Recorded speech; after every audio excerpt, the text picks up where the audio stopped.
Welcome to All Things Retreat podcast. I'm Holly Porter, your host and CEO of Retreat R&R. With over 25 years of experience in designing transformative retreats, I'm here to share insights and inspiration to help you create extraordinary experiences. Whether you're a pro or just starting out, you'll find valuable ideas here. Enjoy the ride. Let's dive in. Hello and welcome everybody to our show today. We have a fun guest with a different subject that I bet you haven't heard much on. So I want to jump right in and tell you about our guest. Her name is Dr. Catherine Darley, is the leader of natural sleep medicine. She combines her knowledge of sleep and circadian, hopefully I said that right, disorders with her training as a naturopathic physician to bridge these two fields. She treated patients for over 20 years along with training healthcare providers in sleep medicine. Dr. Darley now focuses on teaching people the sleep skills that they need to thrive at home, at work, and have a high quality of life. You can find her online at skilledsleeper.com and all the social media channels at Skilled Sleeper, including YouTube and Substack. And we will also let you know that at the end of the show, we'll have the show notes and you can find her there as well. So welcome to the show. We appreciate you coming on today. Thanks for having me. Sleep is universal and I love to talk about it. Yeah, we need it. It's as we get older, I think it becomes so much more a productivity, like check off box. Absolutely. So I have a few questions that I just want to ask you. We can keep this conversational, but just if you're okay to just answer some questions, I think let's talk. it will really help our listeners. Okay, so you're a leader in natural sleep medicine. So what inspired you to get into that field? Well, when I was looking at sleep and how I wanted to approach it, from a psychology angle, from a researcher angle, from a doctor, physician angle, there was just a lot of using sleeping pills. And my gut was telling me that's not the best approach because they're addictive, they have side effects, and what approach could I take? And I decided I was familiar with naturopathic medicine already, and I decided that is the lens that I'm going to use to look at the problem of sleep and to help people with their sleep problems. I love that. That's a really good. So have you been doing that? Mostly like specializing in that for the 20 years that you've been doing this? Absolutely. Yeah. My whole working life has been in sleep, actually. Wow. So what are some of the misconceptions that people have about it? Well, there's a lot of misperceptions. Unfortunately, sleep is not one of those things that's taught in our high school health classes, or it's not even really taught in medical school, unfortunately. So there's not a lot of good information in the hands of the people who need it. One top piece of misunderstanding is that you can get by with 6 hours of sleep. And, Not me. 6 hours of sleep is okay for probably somewhere between 2 and 4% of us. The other 98% of us are not going to do well with 6 hours. I bring that up because it's about a third of us who are only getting 6 hours of sleep on work nights. And you're impaired, functionally impaired, your performance is impaired, your mood is impaired, your health is impaired, increased inflammation, increased blood pressure, all the things. So the first misunderstanding to do away with is 6 hours is enough. And then you want to find out how much is enough. And for adults, they'll typically fall somewhere on the bell curve between 7 and 9 hours. There are people who are healthy, normal people. They don't have depression or thyroid disease or anything. They just are set at 9 hours. Think of those as kind of the people who are a little taller than average. It's equivalent, right? That people, there's a bell curve on anything you measure on people. And for adults, 7 to 9 hours of sleep is that bell curve. Okay, so I have this is what I got told. This is a theory, I'm sure, but you verify if you've ever heard this before.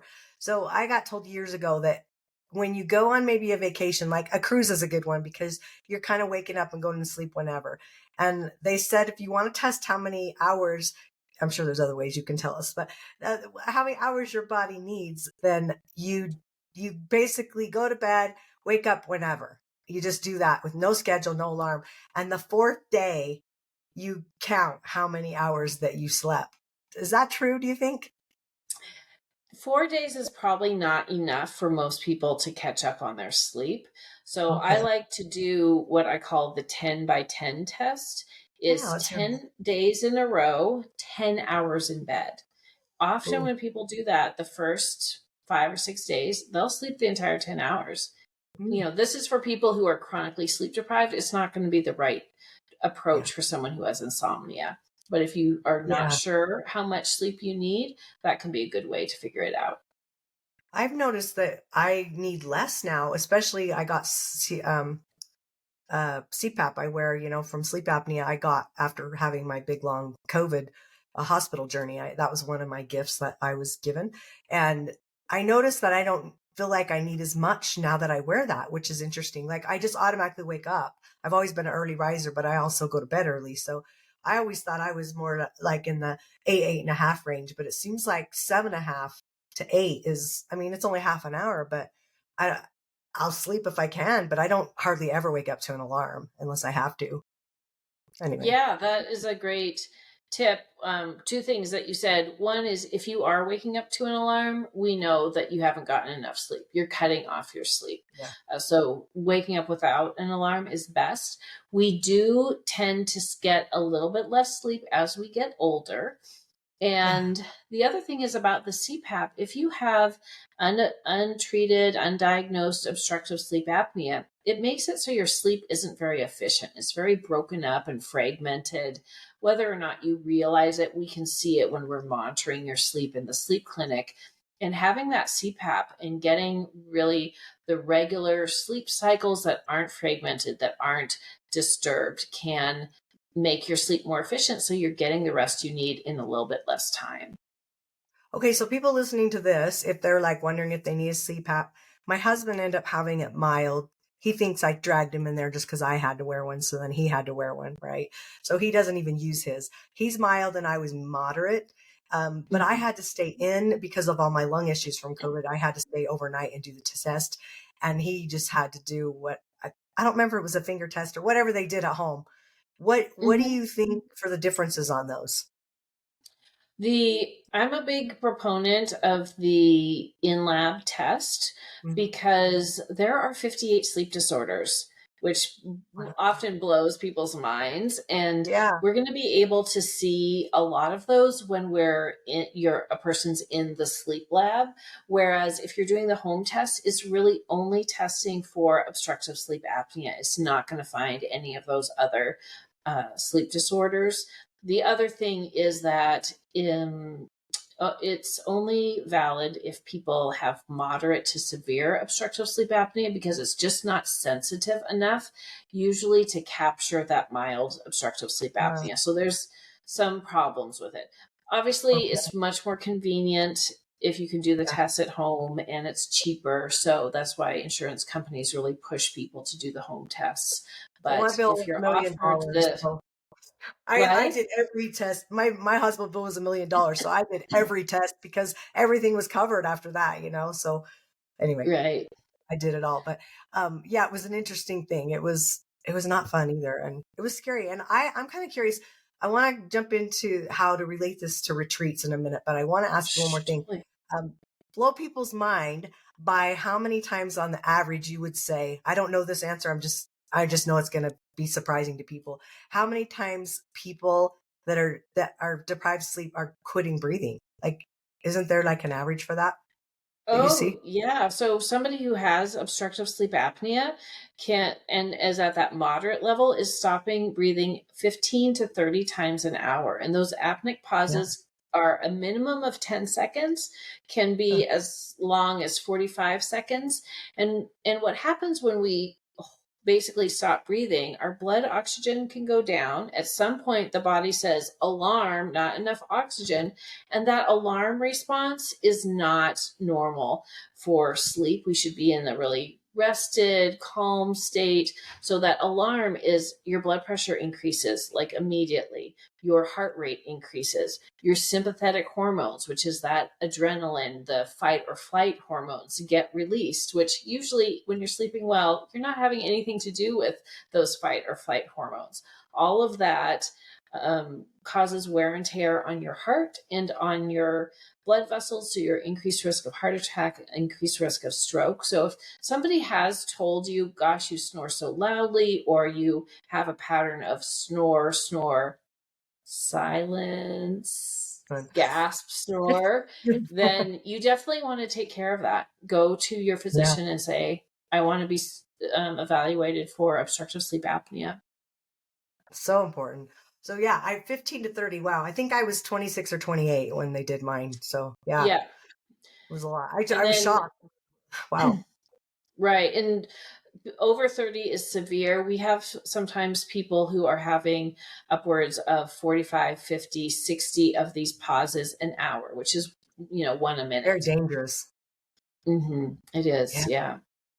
Okay, so shifting gears, let's talk about about retreats. So listen up, retreat leaders, because I think you'll like how you could tie something like this into a retreat that you're doing. Retreats are designed to restore and rejuvenate. So how does the quality of sleep play in the role in that process for like a retreat?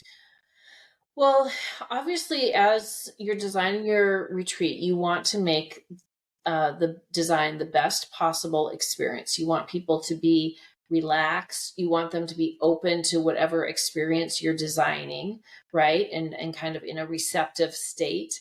You want them to get along well with the other participants. You don't want to have snarky little interactions among your participants. And you want them to come away saying, that was a good experience, right? Yeah, right. That's what you want as a retreat That's leader. cool.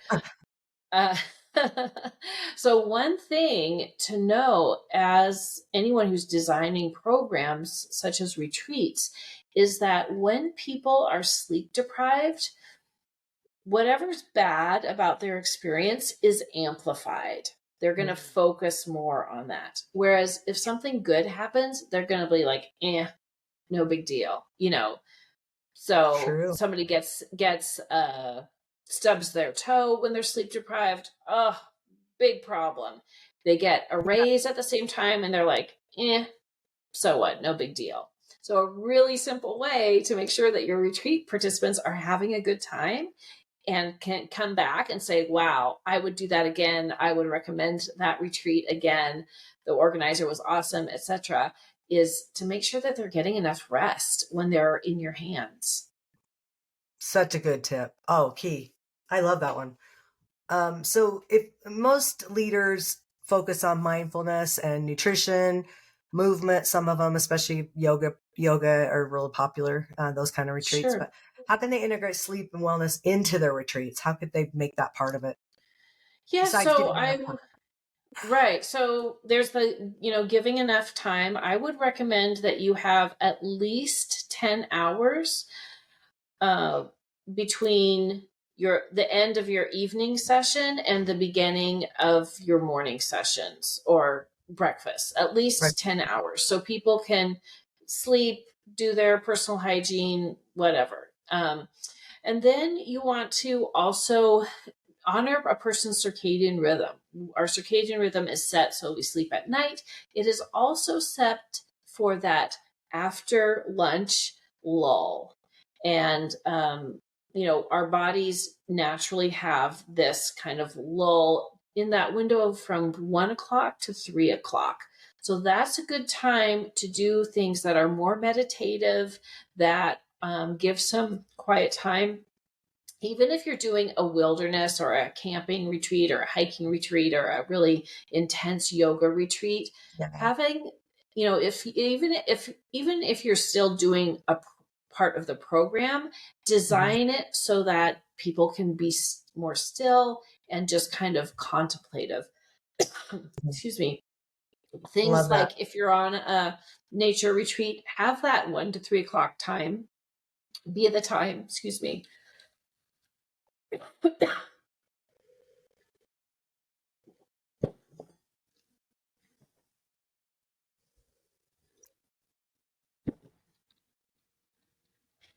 Mm. Even if you're having a nature retreat, have that 1 to 3 o'clock window be a time that maybe people are doing some journaling or some drawing of a nature element or some reflection or something that's not Yeah. hardcore go, go, go. Same with Okay. yoga or whatnot. That's a Um, great idea.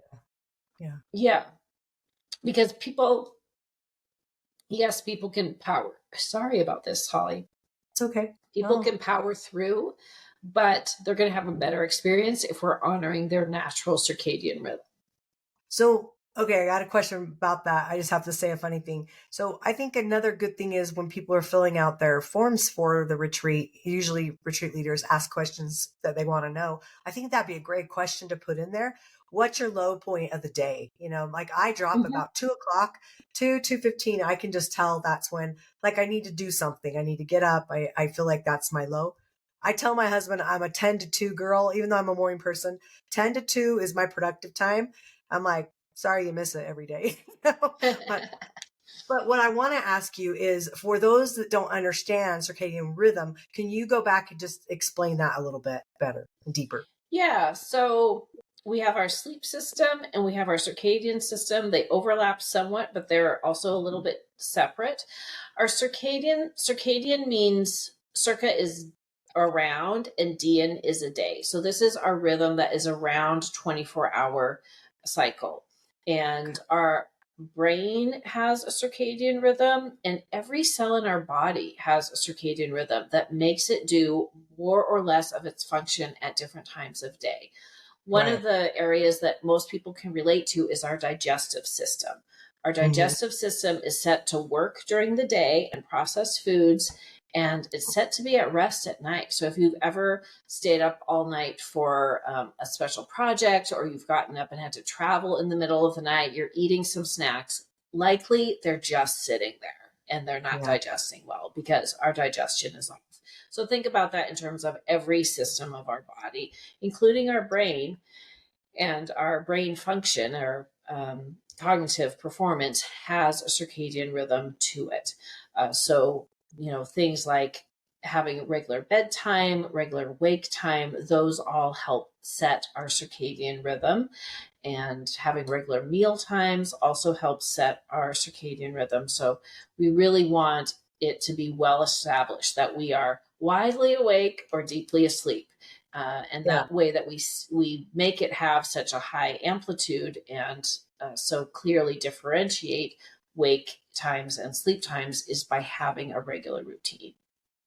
So that being said, when people are coming to retreats, a lot of times they're coming from all over the world. They're in different time zones coming to, sometimes if they're international, they could be 12-hour, 18-hour time zone difference. How can attendees avoid like not just the jet lag, but adjust their circadian rhythm more quickly? What would you suggest for that?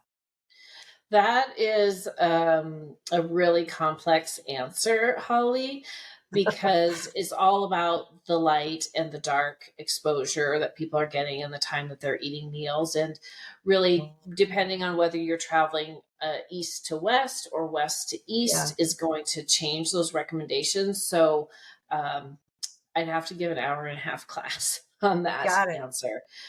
Well, As a let's just say what you could do at a retreat about that. So if somebody brought you in as a speaker Oh, for a absolutely. retreat. I would love to be a speaker at any type of wellness or corporate performance type of Yeah, retreat and talk about sleep and all of these issues that we're talking about because sleep really powers someone's life in all the yeah. ways. And if you're not getting adequate sleep, you're not having the best life that you could have. And that's it. End of sentence. If you're not getting enough I sleep, love you're not that. having Yeah. the best So you're a life. retreat leader. Yeah. I think have a conversation with you about that. I think that's a great thing to bring someone in because you could kind of do something. I would think with what you do, you could do little things each day at a retreat, not just a workshop. That would be really Yes, cool. absolutely. You could have a sleep focus because, one of the things that people are often trying to get away from by coming to a retreat is the overactive mind, and they're trying to learn something new. And that overactive mind interferes with sleep. And that's something that a lot of people need more skill building around. And it is a skill that you can learn to turn your mind off for sleep, but it takes some intention, it takes some instruction, some know how to get on the path to learning that. I have a little idea maybe of what you're going to say, but I'm going to ask the question anyway. So, Okay. retreat leaders and entrepreneurs and busy people, they're working long hours a lot of times. How can you suggest they prioritize sleep without sacrificing that productivity that they want? Do you have a suggestion there? Yeah. So if you're sacrificing your sleep, you're sacrificing your performance. And Which is your productivity. right, exactly. Yeah. So, it's not the other way around that by prioritizing your sleep, you're sacrificing your productivity. You're actually going to boost your productivity. And there's many, many studies that have shown that performance improves when people get enough sleep. Your motivation improves, your focus improves. And we know, you know, there's all that work literature too that shows that in the ninth hour of being on the job, you get something like 15% done as you got in the first hour. And it's like after 8 hours, sharp performance and productivity drop. And let's be realistic about that. The evidence is conclusive. So it's a false thought that the longer we work, the more we're going to get done. It's not really true. Oh, so true. Well, okay. So as we wrap this up, what's one tip maybe you can give if someone's struggling with sleep, a small change maybe they could do? The biggest thing that you could do in terms of one thing is for the 2 hours before bed to minimize the amount of light you're getting. Think about most of human history. People in the couple hours before bed have been in candlelight or firelight or just darkness, depending on Yeah. their circumstances. So, Hmm. the tip is on your phone, you can download what's called a Lux Meter app. That's Lux meter, and hold it up to your eye and measure how much light you're getting. You want to get 10 lux or less for the 2 hours before bed. You could do Wow. that either by dimming the lights in your home. You'll see this light that I have behind me. It's kind of a yellowish color twinkle light, a gentle yellow, like a natural yellow. Yeah. Those I have just for like those 2 hours before bed. I turn all other lights off. Or you can wear blue blocking glasses, and those blue blocking glasses will dim the light and change it to more of a sunset color. That will make a huge difference in your sleep. What are those Absolutely. called? Blue what? Blue blocking glasses. They have orangish reddish lenses, and so they block out the blue light. Ah, are those good to Blue drive light, with as well? I wouldn't drive with them because Okay. if they're going to do the job, they're going to be too dark to drive with. Got it. Basically, morning light, natural morning sunlight, is much heavier on blue, and that blue light, tells our body, "Wake up, time to start the day." And then that reddish sunset color tells our brain it's about time to go to sleep and start shutting down our physiology. When we have these LED lights and our homes all bright, we have the TV, we have the computer, we have our Mm. handhelds, we're getting all this blue light, and we don't Noise. get that chance to kind of ease into sleep. That's such wow. Those are I learned a lot from you. So thank you. I hope everybody else got a few nuggets out of that. That was awesome. We're gonna have all your contact information, but it sounds like you're on Substack too. So you probably write some blogs, I'm assuming. Yes, uh-huh. Yeah, I have a free newsletter that dives into sleep topics, and I always like to give an overview and the science, but then always do sleep skills that people can learn because I really my goal is to increase the know-how around sleep, and it's definitely something that the more we know and we can learn different skills and tips like the blue blocking glasses and whatnot, all of Yeah. those things help us be healthier, happier, more productive, and enjoy our people also. So true.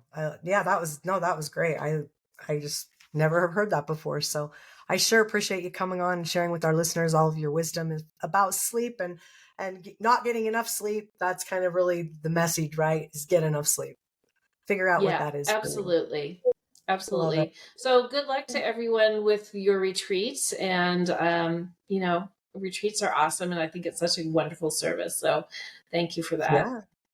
Yeah. And get a hold of her if you want her to come to your retreat and help your attendees out. I think that would be very fabulous, especially those retreats maybe that are a little longer and you have that extra time to work with them. I'd say more like the 3 to 5 day instead of the 2 to 4 would be perfect. But okay, until next time, everybody, we drop another podcast every Wednesday, so watch for us. And until then, we'll see you later. Bye for now.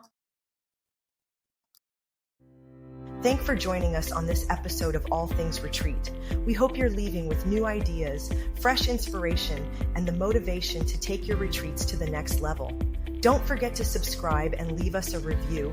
It helps us grow and reach more retreat leaders like you. And if you have any questions, topics you'd like us to cover, or just want to say hello, send us an email at info@weretreatrnr.com.